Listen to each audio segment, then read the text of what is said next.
नमस्कार, मैं हूं आपके साथ कनिका अरोरा और आप देख रहे हैं सुदर्शन न्यूज। बुलेटिन की शुरुआत करेंगे ओलंपिक की खबरों के साथ। सबसे पहले बात करते हैं, भारत के शेर ने ओलंपिक में जीता सिल्वर मेडल। आपको बता दें कि ओलंपिक में नीरज चोपड़ा ने जीता सिल्वर मेडल। पेरिस ओलंपिक में नीरज चोपड़ा की चांदी। नीरज चोपड़ा ने 79.45 मीटर का थ्रो फेंका। तो आपको जानकारी दे दें, ओलंपिक जैवलिन थ्रो में नीरज चोपड़ा को सिल्वर मेडल मिला है।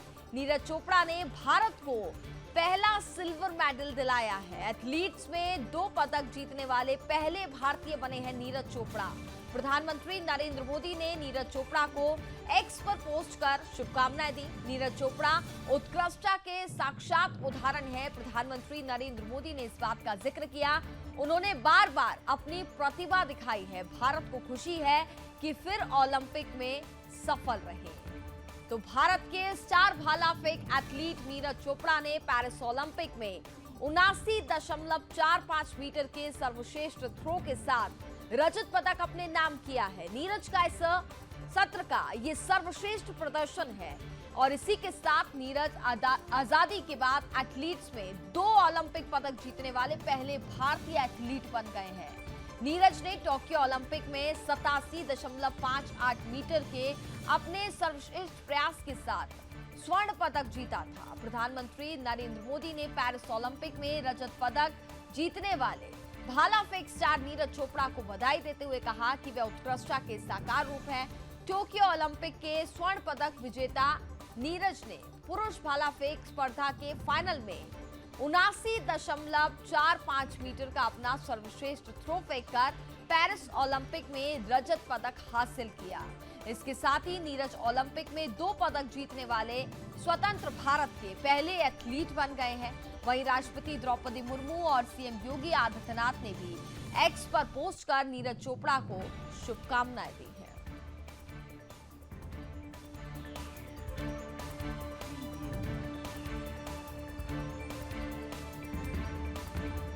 और ये ट्वीट देखिए, प्रधानमंत्री नरेंद्र मोदी ने ट्वीट कर एक्स पर पोस्ट कर ये शुभकामनाएं नीरज चोपड़ा को दी हैं। साथ ही उन्होंने यहाँ पर यह भी कहा, इस बार का जो प्रदर्शन रहा है वो भी काफी ज्यादा बेहतर यहाँ पर देखने को मिल रहा है नीरज चोपड़ा की ओर से। और साथ ही आपको बता दें कि प्रधानमंत्री नरेंद्र मोदी के साथ साथ राष्ट्रपति द्रौपदी मुर्मू ने भी उनको शुभकामनाएं दी है और साथ ही ये भी कहा कि भारत को आप पर गर्व है, हर एक देशवासी को आप पर गर्व है जिस तरीके का प्रदर्शन फिलहाल देखने को मिल रहा है। तो ओलंपिक जैवलिन थ्रो में नीरज चोपड़ा को सिल्वर मेडल मिला है और नीरज चोपड़ा ने भारत को ये पहला सिल्वर मेडल जिताया है। प्रधानमंत्री नरेंद्र मोदी ने लिखा, नीरज चोपड़ा उत्कृष्टता के साक्षात उदाहरण है। उन्होंने बार बार अपनी प्रतिभा को दिखाया है। भारत को खुशी है कि फिर ओलंपिक में वह सफल रहे।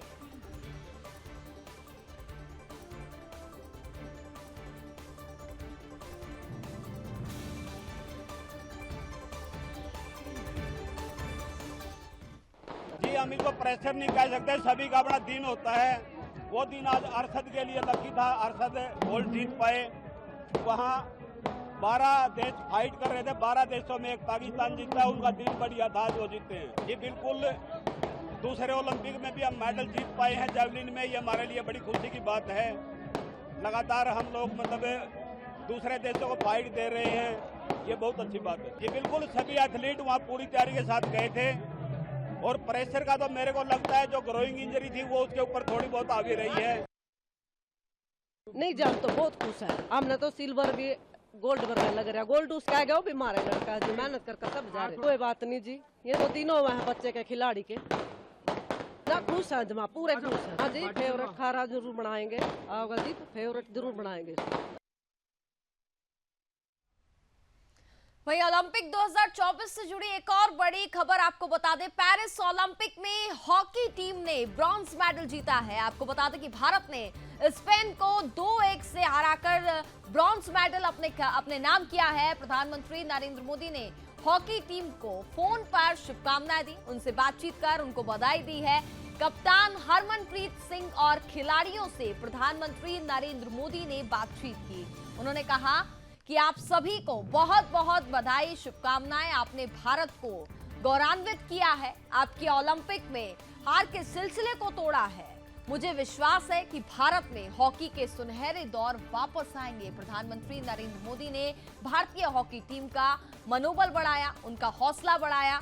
उन्होंने कहा कि पेरिस ओलंपिक में ब्रॉन्ज मेडल जीतने वाली भारतीय हॉकी टीम से जिस तरीके से बातचीत हुई और भारत ने ब्रॉन्ज मेडल मैच में स्पेन को 2-1 से हराकर ब्रॉन्ज मेडल अपने नाम किया है। हरमनप्रीत सिंह की अगुवाई वाली टीम सेमीफाइनल में जर्मनी से 2-3 से हार गई थी और फाइनल में नहीं पहुंच सकी थी। प्रधानमंत्री नरेंद्र मोदी ने भारतीय हॉकी टीम से फोन पर बात करते हुए कहा कि आप सभी को बहुत बहुत शुभकामनाएं कि आपने भारत को गौरवान्वित किया है, आपने ओलंपिक में हार के सिलसिले को तोड़ा है।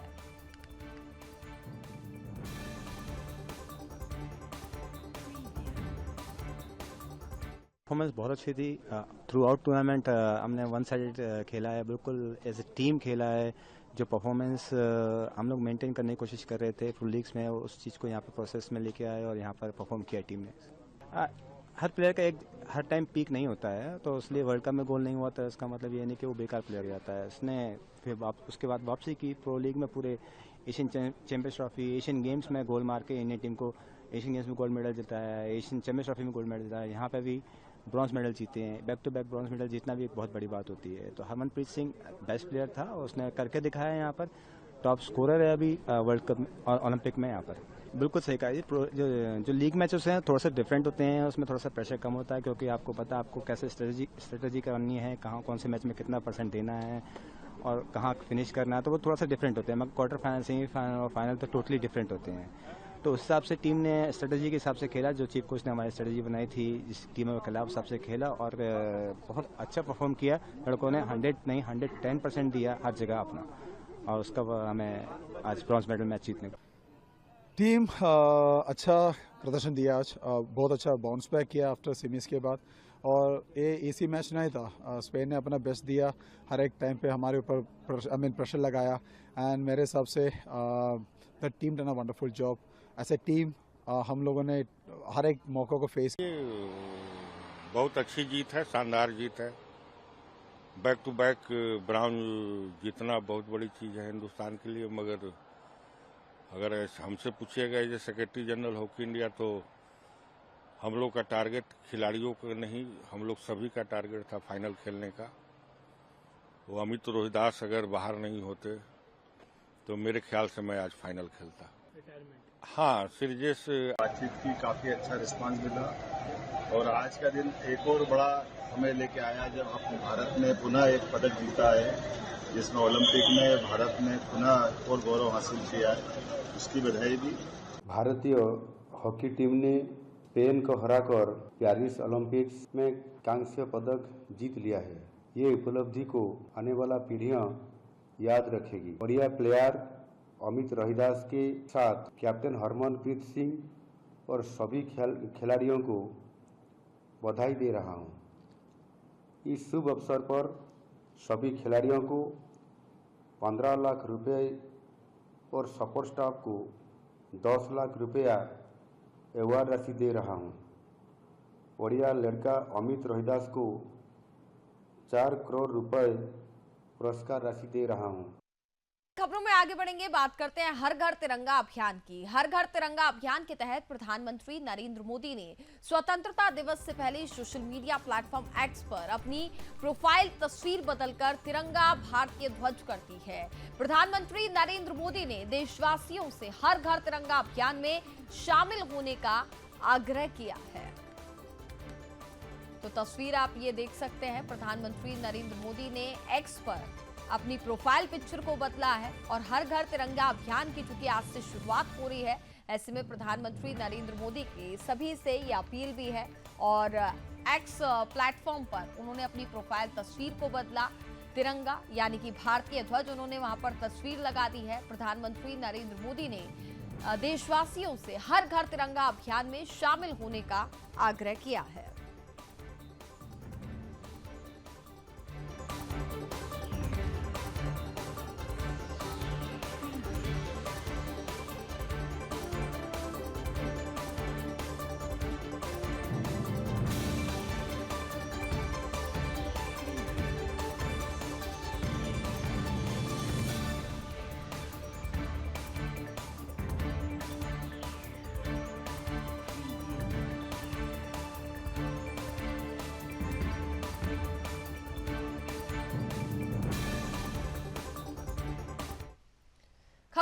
बढ़ेंगे, बड़ी जानकारी आपको दे दें। हरियाणा के मुख्यमंत्री नायब सैनी से आपको बता दें कि मनु भाकर ने मुलाकात की है। ये बड़ी जानकारी हम आपको दे रहे हैं। सीएम आवास पर मनु भाकर ने नायब सैनी से मुलाकात की। भाकर ने ओलंपिक में 2 मेडल जीतकर इतिहास रचा। कांस्य पदक विजेता सरबजीत सिंह ने भी मुलाकात की है। भारत ने ओलंपिक में 2 मेडल जीत करके जिस तरीके से मनु भाकर ने इतिहास रचा है, उसके बाद उन्होंने हरियाणा के मुख्यमंत्री नायब सैनी से मुलाकात की है। सीएम आवास पर आपको बता दें कि मनु भाकर की यह मुलाकात हुई है। मुख्यमंत्री नायब सिंह सैनी ने भी उनको शुभकामनाएं दी, उनका हौसला बढ़ाया। कांस्य पदक विजेता सरबजीत सिंह भी इस दौरान मौजूद रहे।